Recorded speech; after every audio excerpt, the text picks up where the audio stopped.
ndashaka kwihana mbikuye ku mutima, nifuza gukora ibyiza ibibi bikantanga imbere.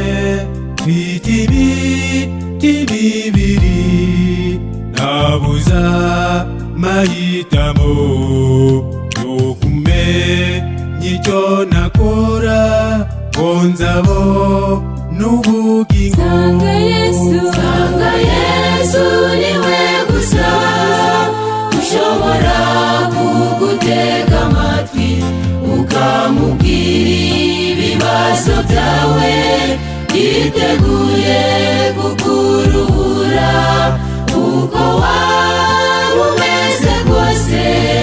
Ihutire imbere ye, arahindura amateka yawe aguha izina rishya. Sanga Yesu niwe gusa ushobora kugutega amatwi ukamubwira ibibazo byawe, yiteguye kukuruhura uko waba umeze kose.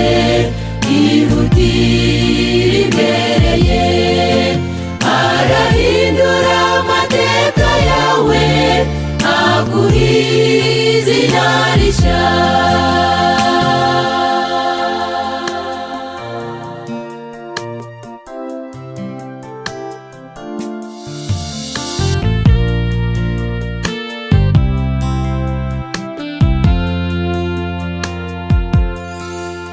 Iyaba kwizera kwanjye kutajegajega, simanyi gushwa n'ibishuko mpura nabyo muri iyi si.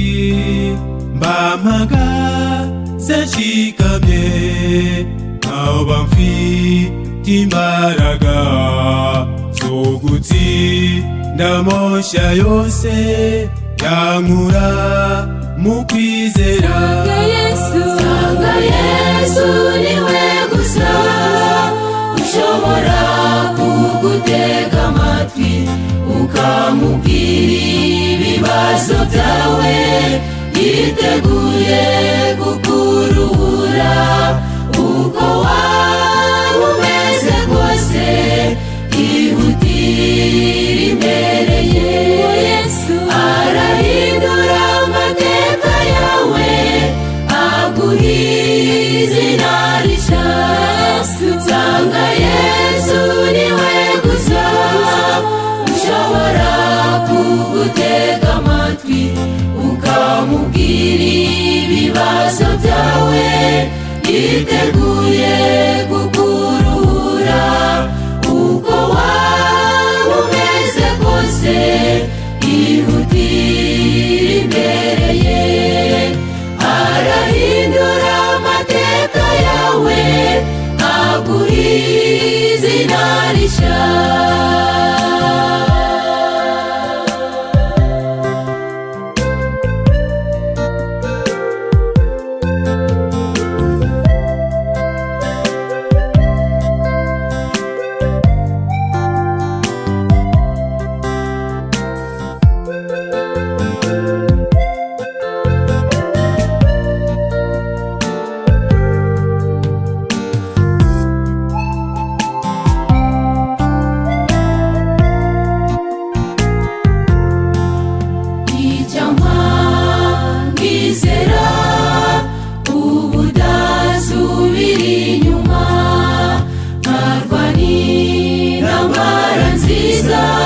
Nkayigeza kw'iherezo kuri wa munsi uheruka wo guhemba no guhana, nkazambikwa ikamba ryiza rikwiriye abihanye.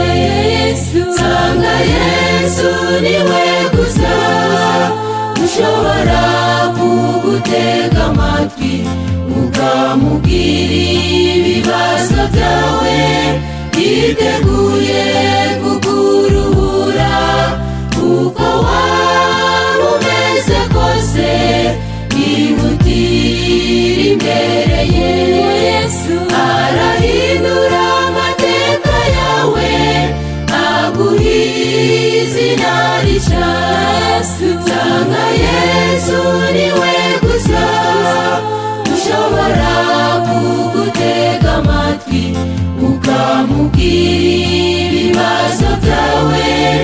yiteguye kukuruhura uko waba umeze kose, nihutire imbere